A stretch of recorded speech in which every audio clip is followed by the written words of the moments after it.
Hi welcome back to my channel. ఈరోజు కథ నీ మాయలో పడిపోతున్న 5వ భాగాన్ని వినేద్దాం. నీ ఎస్ కోసం ఈగర్గా వెయిట్ చేస్తున్నా అనే మాటలు మధు చెవుల్లో మారుమోగసాగాయి. షాక్తో విరాట్ కేసే అలాగే చూస్తూ ఉండిపోయింది. ఇప్పుడే చెప్పమని అడగట్లేదు Madhu, take your own time. Madhu expression చూసి కంగు తిని చెప్పాడు విరాట్. ప్లీజ్ విరాట్, నా ఫోకస్ మొత్తం నా కెరీర్ మీదే పెట్టాలని అనుకున్నాను. ఈ ప్రేమ పెళ్ళి నా గోల్ని రీచ్ అవ్వకుండా అడ్డుపడతాయి. మీరు నా కోసం వెయిట్ చేయొద్దు. సన్నీకి తల్లి అవసరం చాలా ఉంది. ఒక మంచి అమ్మాయిని చూసి పెళ్లి చేసుకోండి. ఇంతకన్నా నేను మీకేమీ చెప్పలేను. బాగా లేట్ అయింది, ఇప్పుడు పడుకోండి, గుడ్ నైట్ అని బెడ్రూమ్లోకి వెళ్ళిపోయింది. విరాట్ కాసేపటి వరకు అలానే బెడ్రూమ్ వైపే చూస్తూ ఉండిపోయాడు. తెలియకుండానే కళ్ళను సన్నటి కన్నీటి పొర కమ్మింది. కానీ తను విరాట్ కదా తమాయించుకున్నాడు. ఇంకా మధుని పెళ్లి గురించి అడిగి ఇబ్బంది పెట్టకూడదని స్థిరంగా నిర్ణయించుకున్నాడు. ఉదయం 6 గంటలవుతుంది. మధు అలారం సౌండ్కి నిద్రలేచి హాల్లోకి వచ్చింది. అప్పటికే డ్రెస్ చేంజ్ చేసుకుని రెడీగా ఉన్నాడు విరాట్. అప్పుడే రెడీ అయిపోయారా, ఉండండి కాఫీ తాగి వెళ్దురు గాని అని కిచెన్లోకి వెళ్ళింది. కాఫీ 2 కప్పుల్లో తీసుకుని వచ్చి ఒకటి విరాట్ చేతికిచ్చి ఎదురుగా ఉన్న కుర్చీలో కూర్చుని కాఫీ సిప్ చేస్తూ అడిగింది. మీరు మీ పేరెంట్స్ కలిసే ఉంటారా? లేదు మధు, మమ్మీ డాడీ ఊళ్ళో ఉంటారు. నాన్నగారికి వ్యవసాయం అంటే ప్రాణం. అకేషనల్గా ఇక్కడికి వస్తారు సమాధానం చెప్పాడు విరాట్. అవునా, ఓకే ఓకే.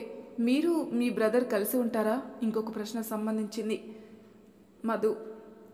లేదు, ఇద్దరివి పక్కపక్క బంగ్లాలు, ఓపిగ్గా సమాధానం చెప్తున్నాడు అతను. మరొక ప్రశ్న సంబోధించబోయేంతలో సన్నీ నిద్రలేచి బెడ్రూమ్లో నుంచి నెమ్మదిగా నడుచుకుంటూ వచ్చి మధు ఒళ్ళో మధుని హత్తుకొని కూర్చున్నాడు. కాఫీ గ్లాస్ పక్కన పెట్టి సన్నీని హత్తుకొని తలపై ముద్దు పెట్టింది మధు. వాళ్ళిద్దరిని అలా చూసిన విరాట్కి అప్రయత్నంగా పెదవులపై చిరునవ్వు విరిసింది. సన్నీ, బయట వర్షం తగ్గిపోయింది, డ్రెస్ చేంజ్ చేసుకొనిరా, ఇంటికెళ్దాం అన్నాడు విరాట్. చివాళ్ళ తలపైకెత్తి మధు కేసు చూశాడు. ఆంటీ ఏమన్నా వెళ్ళనక్కర్లేదని చెబుతుందేమో అని. బట్ ఆంటీ ఏమీ అనలేదు. బిక్కమొహం వేశాడు సన్నీ. తన బుక్ మీద నేను మన ఇంటికి రాను అని రాసి విరాట్కి చూపించాడు. ఇది ఆంటీ ఇల్లు, ఆంటీకి చాలా పనులుంటాయి, మనం ఆంటీని డిస్టర్బ్ చేయకూడదు, మళ్ళీ వద్దాం సరేనా? రెడీ అవ్వు ఫాస్ట్గా, డాడీకి ఆఫీస్ ఉంది అన్నాడు అననీయంగా విరాట్. నెమ్మదిగా బెడ్రూమ్లోకి నడుచుకుంటూ వెళ్ళాడు సన్నీ. మధు విరాట్ ఏదో మాట్లాడుకుంటూ ఉండగా తన బుక్ మీద ఏదో రాసి బెడ్రూమ్ తలుపు బయట పెట్టి గట్టిగా లోపల నుంచి తలుపు క్లోజ్ చేశాడు. విరాట్ బెడ్రూమ్ దగ్గరికి పరిగెత్తుకెళ్ళాడు. బట్ అప్పటికే బెడ్రూమ్ డోర్ క్లోజ్ అయిపోయింది. విరాట్ కంగారుగా డోర్ బాధసాగాడు. సన్నీ, బయటికి రా, లెటస్ టాక్ అని. మధు కూడా పరిగెత్తుకుంటూ బెడ్రూమ్ దగ్గరికి వెళ్ళింది. కింద సన్నీ రాసిన బుక్ చూసింది. నాకు రావడం ఇష్టం లేదు, బెడ్రూమ్లో నుంచి బయటికి రాను అని రాసి ఉంది. విరాట్కి ఆ బుక్ చూపించింది. ఛా అనుకొని, సరే నిన్ను తీసుకెళ్ళను, ముందు బయటికి రా అని చెప్పాడు విరాట్. లోపల నుంచి ఏ సౌండ్ లేదు, డోర్ కూడా ఓపెన్ చేయలేదు. విరాట్ రకరకాలుగా బ్రతిమలాడాడు, అయినా నో యూజ్. మధుకి కూడా ఏం చేయాలో అర్థం కాలేదు. తను మాత్రం సైలెంట్గా ఉంది. ఇంతలో విరాట్ సైకియాట్రిస్ట్ మోహన్కి కాల్ చేశాడు. పరిస్థితి అంతా వివరిస్తూ ఉండగా మధు తన ప్రయత్నంగా, సన్నీ, ఆంటీకి చాలా వర్క్ ఉంది నాన్న, ఆంటీ బయటికి వెళ్ళాలి, డాడీ కూడా ఆఫీస్కి వెళ్ళాలి కదా, నువ్వు ఒక్కడివే ఇంట్లో ఉండలేవు కదా, అది సేఫ్టీ కాదు కదా, మనం ఒక పని చేద్దాం, నువ్వు డాడీతో ఇంటికి వెళ్ళిపో, ఆంటీ వర్క్ కంప్లీట్ అయిన వెంటనే నీకు మెసేజ్ చేస్తుంది.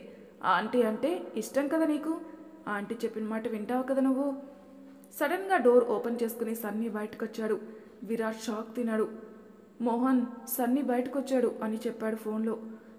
Virat sir, it's wonderful news. ఆ అమ్మాయి ఇన్ఫ్లుయెన్స్ సన్నీ మీద ఎంతుందో అర్థమవుతుంది.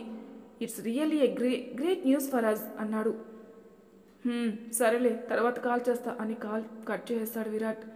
సన్నీ గుడ్ బాయ్లా వచ్చి ఒక పేపర్ మీద డాడీ ఫోన్ నెంబర్ రాసి మధు చేతికిచ్చాడు. ఆ పేపర్ తీసుకుని ఫోల్డ్ చేసి తన బ్యాగ్లో పెట్టుకుంది మధు. తర్వాత కింద మోకాల మీద కూర్చుని, సన్నీ గివ్ మీ ఏ హగ్ అంది. సన్నీ పరిగెత్తుకుంటూ వెళ్ళి మధుని హగ్ చేసుకున్నాడు. గాఢంగా ముద్దు పెట్టింది మధు. బాయ్ సన్నీ అని చెప్పింది. సన్నీ కూడా బాయ్ చెప్పి డాడీ చేయి పట్టుకుని వెళ్ళిపోయాడు. సన్నీ వెళ్ళిపోతుంటే చూసి గాఢంగా నిట్టూర్చింది మధు. మధ్యాహ్నం దాదాపు 1 గంట అవుతుండగా మధు మొబైల్ రింగ్ అయింది.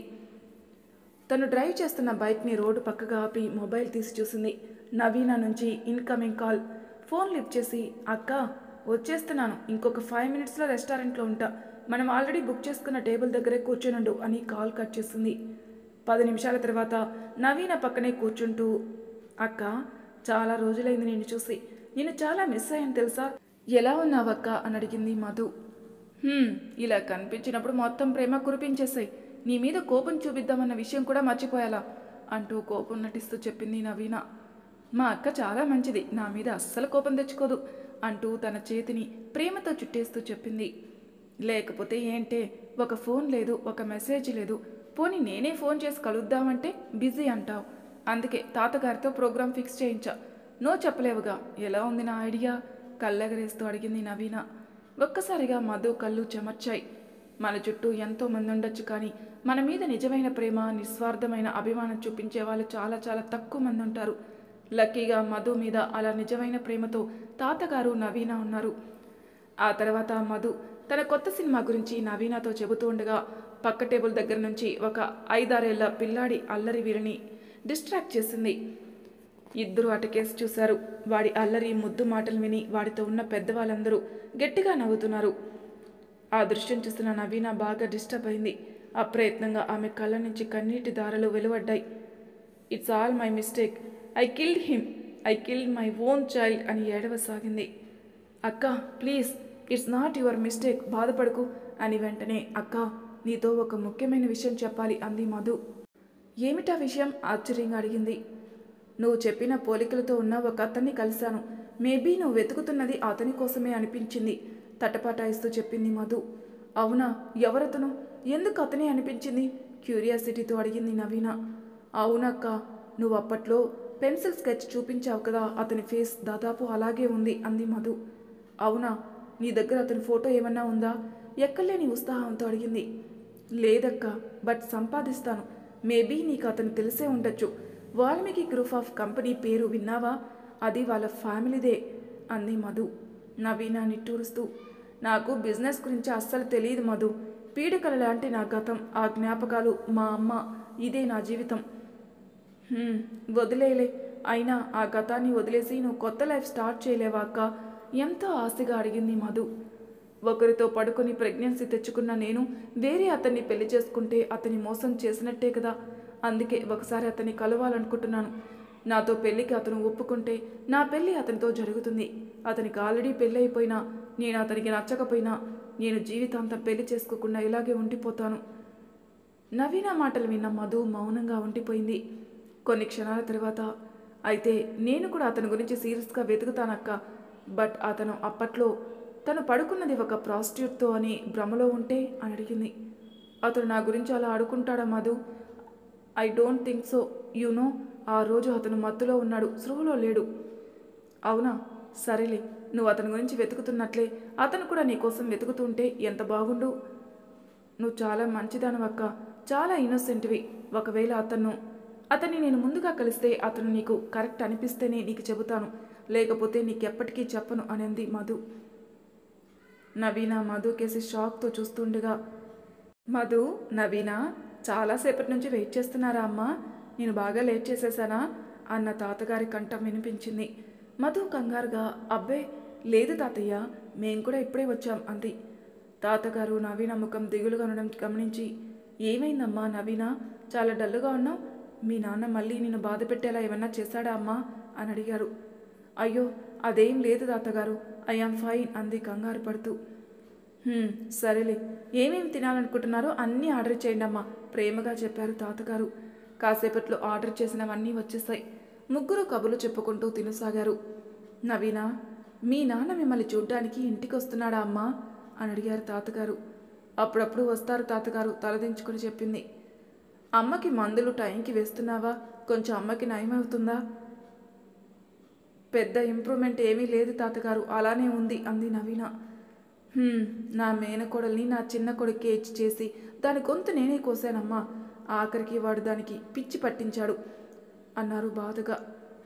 బాధపడకండి తాతగారు, మన చేతుల్లో ఏముంది చెప్పండి అంది నవీన. తాతగారు నిట్టూర్చి, మధు నీ సంగతి చెప్పు.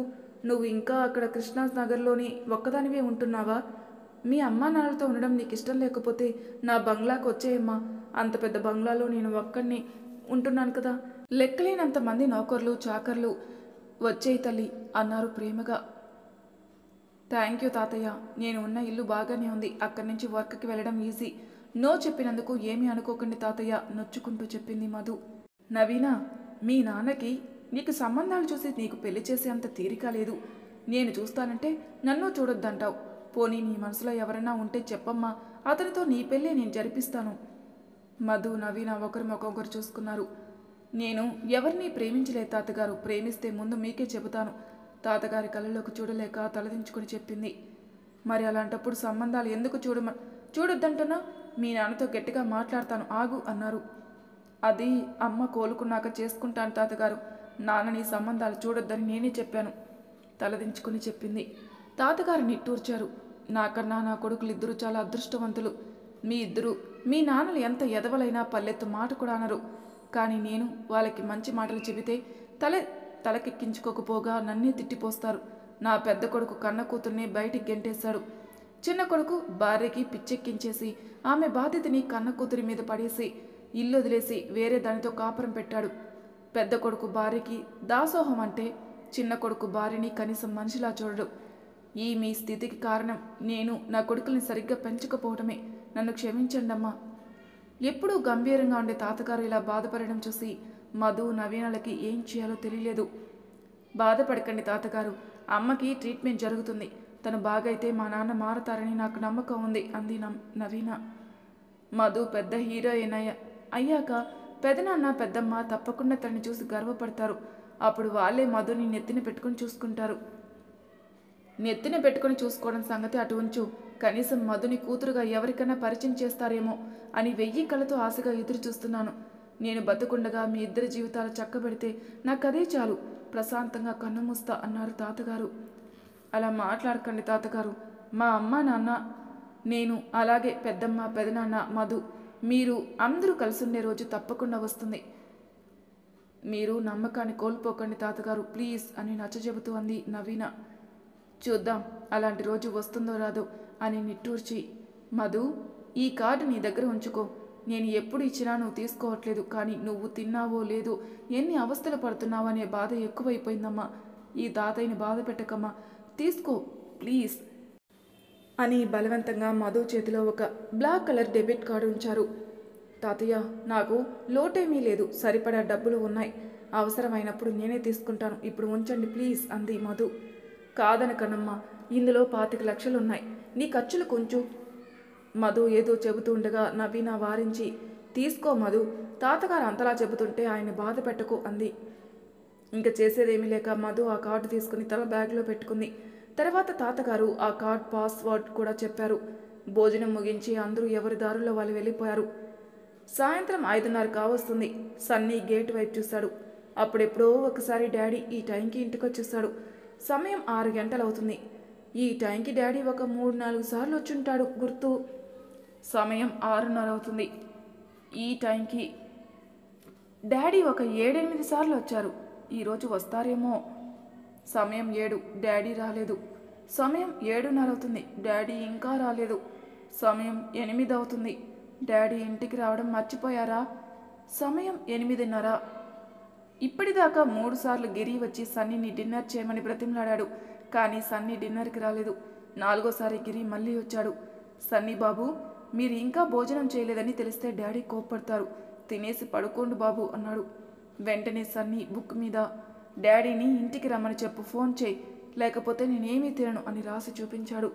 అది చదివిన గిరి, సన్నీ బాబు, డాడీ ఆఫీస్లో చాలా బిజీగా ఉంటారు, ఫోన్ చేస్తే కోపడతారు, మీరు తినేయండి, ఇంకొక గంట చూసి రాకపోతే అప్పుడు ఫోన్ చేద్దాం అన్నాడు బ్రతిమలాడుతూ. అంతే, ఫ్లవర్ వాస్ బల్లున పగిలింది. ముక్కలన్నీ నేల మీద చెల్లా చెదరుగా పడిపోయాయి.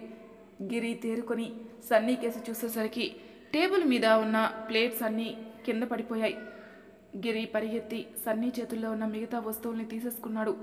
సన్నీ బాబు, ఏమీ విసురు కొట్టకు, డాడీకి ఇప్పుడే ఫోన్ చేస్తా అని గిరి వెంటనే ల్యాండ్లైన్ దగ్గరికి వెళ్ళాడు విరాట్కి ఫోన్ చేయడానికి. విరాట్ ఆఫీస్లో మొత్తం 13 మంది డైరెక్టర్లతో సీరియస్ మీటింగ్లో ఉన్నాడు విరాట్. అంతకుముందు క్వార్టర్ కన్నా ఈ క్వార్టర్లో ప్రాఫిట్స్లో కొంత తగ్గుదల కనిపించింది.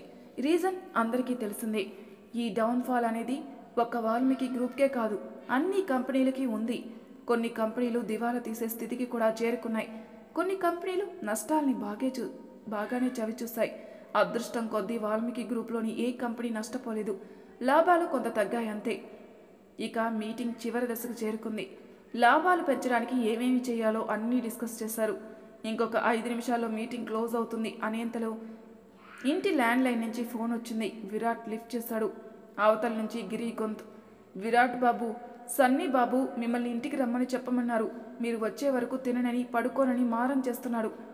విరాట్కి అర్థమైంది. మధు ఈవినింగ్ మెసేజ్ చేస్తానంది. బట్ మెసేజ్ చేయలేదు. చెయ్యమని తను అడగలేడు. నిన్న తన చేతి వండించుకుని తిని వాళ్ళింట్లోనే పడుకుని తనకి చాలా ట్రబుల్ ఇచ్చాం. ఇక తనకి కష్టం కలిగించకూడదు అనుకున్నాడు. గిరి, సన్నీకి ఫోన్ ఇవ్వు అని సన్నీతో, సన్నీ ఈరోజు చాలా వర్క్ ఉంది, నేను ఇంటికి రాలేను, నువ్వు తినేసి బజ్జో, బీ ఏ గుడ్ బాయ్, రేపు నిన్ను మధు ఆంటీ వాళ్ళింటికి పంపిస్తాలే అని కాల్ కట్ చేసేసాడు. విరాట్ ఫోన్లో మాట్లాడిన మాటలు విన్న డైరెక్టర్స్ అందరూ క్వశ్చన్ మార్క్ ఫేసెస్తో చూడసాగారు. అందరూ ఒక పావు గంట బ్రేక్ తీసుకోండి, తర్వాత ఒక్కొక్క కంపెనీ డైరెక్టర్కి గంట చొప్పున టైం ఇస్తాను, ప్రాఫిట్స్ ఎందుకు తగ్గాయో వివరించి చెప్పడానికి. గంట కన్నా ఒక్క నిమిషం తక్కువైనా వాళ్ళకి వాళ్ళ టీంకి బోనస్ కట్ చేయబడుతుంది అని చెప్పాడు. ఈ లెక్కన 13 మంది డైరెక్టర్లు మాట్లాడడానికి 13 గంటలు పడుతుంది. అంటే రేపు మార్నింగ్ 9:30 వరకు మీటింగా? అందరూ అవాక్కయ్యారు. మరి తర్వాయి భాగంలో ఏం జరుగుతుందో నెక్స్ట్ ఎపిసోడ్లో తెలుసుకుందాం. అంతవరకు నా ఛానల్ సబ్స్క్రైబ్ చేయని వాళ్ళు ప్లీజ్ సబ్స్క్రైబ్ చేసుకోండి. లైక్ చేసి షేర్ చేయండి. మీ అభిప్రాయాలు నాకు కామెంట్ రూపంలో తెలియజేయండి. Thank you for listening.